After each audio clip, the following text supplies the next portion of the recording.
Hi and welcome to the Coach Me Slim and Trim Impact Diet. And in this short presentation, I'm going to be sharing with you how by eating just normal, regular foods and combining them in a really simplistic way, you can stabilize your blood sugar levels, you can reduce your cravings, and you can begin to lose weight naturally. I've split this down into two parts. Part one is going to be about how to use how to balance your hormones to achieve those three things I've just mentioned. And then part two is going to be me actually in the kitchen introducing you to some of the foods. It's not an exhaustive list of foods, but it gives you a good idea as to a starting point. Now, what you also need to understand is there are no lotions, potions, pills, or any sort of weird food combinations, or indeed cutting out food groups. So it's regular food that you can buy in any regular supermarket that can help you achieve your goals in terms of, again, stabilizing blood sugar levels, reducing your cravings, and losing weight naturally. Enjoy.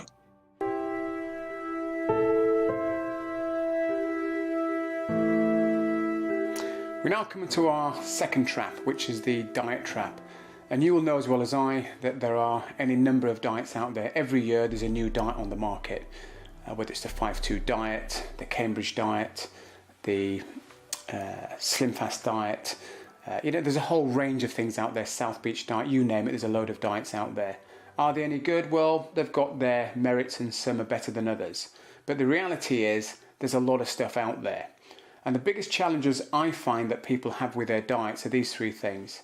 Number one, it's the sugar. There's a lot of sugar out there and people struggle a lot with sugar.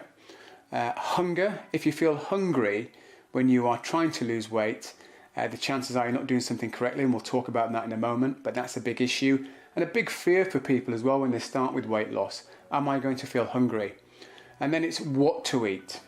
So let's go through what we call here at Coach Me Slim and Trim the impact diet. And the impact diet is designed to do three things. Curb your sugar cravings, keep hunger at bay, and allow you to lose weight naturally. And I'll say that again, allows you to lose weight naturally. So this isn't about any sort of pill popping, suppressing your dietary needs. It's about doing it in a natural way. So if you take a look at the graph there, you'll see a top section, a middle section, and a bottom section.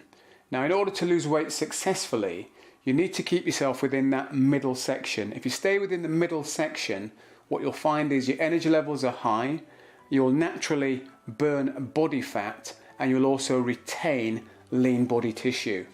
And that's quite important that you retain your lean body tissue. Why is that important? Because as we age, we naturally lose lean body tissue, which means our metabolism drops. When our metabolism drops, we then go into what we call middle age spread. So staying within that center section is what you're after. I'll explain exactly how to do that in a moment. If you go above the center section, what you'll find yourself doing is gaining weight. Typically because you're eating a lot of simple, sugary carbohydrates. Now when I say eat, that includes drinking alcohol as well. And when you find yourself in that situation, there's a good chance you'll be releasing a lot of insulin into your blood system. And if you do that continually over a period of time, that may well lead to type 2 diabetes.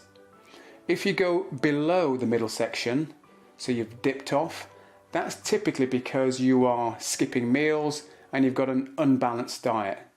More often than not, you're lacking something like protein. It could be other things as well, but that tends to be a common, what we call macronutrient, that a lot of people lack. And when you're below the center section, what you'll end up doing there is feeling hungry, you'll have ups and downs, you'll burn not body fat, but instead you'll start burning lean body tissue. And again, if you're burning lean body tissue, you're going to be affecting your metabolism. So you'll find that you will gain weight and retain the calories you eat more readily. Therefore, you'll find your waistline expanding. Also worth noting, when you're in that bottom section, the body will start to release two other hormones, adrenaline and cortisol. And those two hormones have been proven to hold on to body fat and make it more difficult to lose body fat. So really what we're after is staying in that middle section. So how do we keep ourselves in the middle section? quite simply by eating protein, fats and carbohydrates at every single meal. And that's literally every single meal. So when you look at your breakfast plate, you're looking for the protein, you're looking for the fat on the plate, you're looking for the carbohydrates. When you go for your mid-morning, and I call them mini meals, I don't call them snacks because snacks imply you can just grab something and go. For example, it may seem perfectly healthy to grab an apple, which is better than grabbing a Mars bar or any other sort of chocolate bar. But just grabbing an apple by itself will give you the carbohydrate, but there's no protein there, there's no fat there.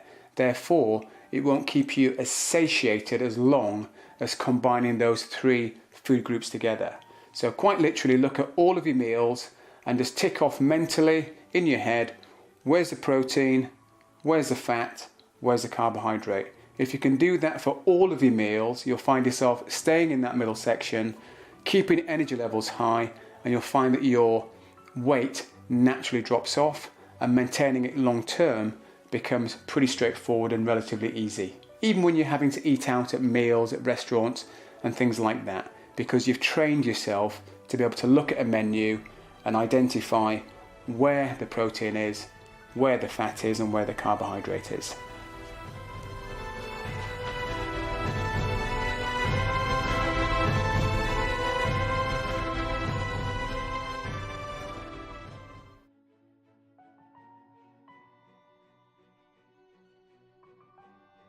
So, before we get started on the preparation, I just thought I'd spend a little bit of time going through the food groups just to give you a bit of background information so it makes it a little bit more practical for you and you also see where I'm coming from, but more importantly how you can adapt it for your particular situation. So starting off with the protein, you should have a list of protein that's provided as part of the Impact Diet. So it's not an exhaustive list, but it's a list that I've produced. And what I've done for the preparation for today is I'm going to be using salmon, sea bass and chicken. So that's going to be my protein source for a week. And also I've got some eggs in here as well. So those are my choices. That's my particular preference for food. I've just put in here, just out of interest for anyone that may be a vegetarian, lentils. Because, you know, if you're a vegetarian, you can substitute this for your vegetarian option. So you can do that. I'm also going to be talking a little bit about protein shakes because, again, for some people they're quite effective. For me personally, I find them highly effective. They may not be for you, but I'm going to cover them anyway because if you've never tried protein shakes before, I've had some clients tell me that has been an absolute game changer in helping them to achieve their goals and keep on track. So those are the protein food groups I'm going to be going through. Just in the background here, you've also got a NutriBullet, which I'm going to be using in conjunction with the protein shakes. I've got some ingredients I'll be adding into the shake, greens and flaxseed. So that's the protein side of things. Now, you may be thinking, because I said earlier on, protein, fats and carbs, that there are fats in this as well. Well, the way that I have put this program together is for ease really, is to say that everything protein based is just purely protein. So I don't think about the fat content in the salmon, for example, although I know there's fat in the salmon. I just totally negate that and don't think about it. I just treat that all as protein. When I talk about fat, I get all of my fat from nuts primarily. Nuts and also avocado as well, a good fat source. Now you may be thinking, wow, he's got, for example, cashew nuts here, they're highly fattening. Well, they are if you start eating a whole bag load at once. But if you're weighing and measuring these things out, it's quite possible, and it is possible for you to have any selection of these nuts, but at the right amount. So I will be using my scales, and I'll be weighing and measuring so you can see exactly how much I actually use. Again, you're going to need to adapt to the amount that you have. It could be anywhere from as little as 5-10 grams of nuts up to 30 grams depending upon your size and what you're trying to achieve. But again, I'll give you some good ideas about the amount of fat you should be using as well. And then we get on to the carbohydrate source. So the carbohydrates, you'll notice that there's no rice here, there's no spaghetti, there's no pasta.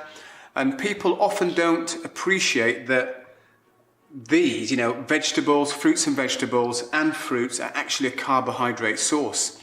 And the really good thing about these are they're very high in nutrition, but very low in calories. And when you're putting together this whole eating plan, the only thing that you really have to weigh and measure is your protein and your fat. This stuff you can eat in abundance. Apart from not going overboard with the fruit, everything else you can eat as much as you like. And then finally at the end here, what I've got are some of the condiments that go with it. So we've got ginger, cinnamon and nutmeg. I tend to use those with my shakes, but they can also be used with some of the meats as well. I've got balsamic vinegar. I've also got olive oil there as well, which I'll be introducing into some of the salads and some of the roast vegetables I'll be cooking.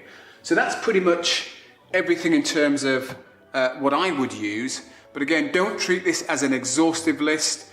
Do look at the list of foods and you adapt it to your particular situation. Hopefully you found that useful. Let's get on now and do some of the cooking.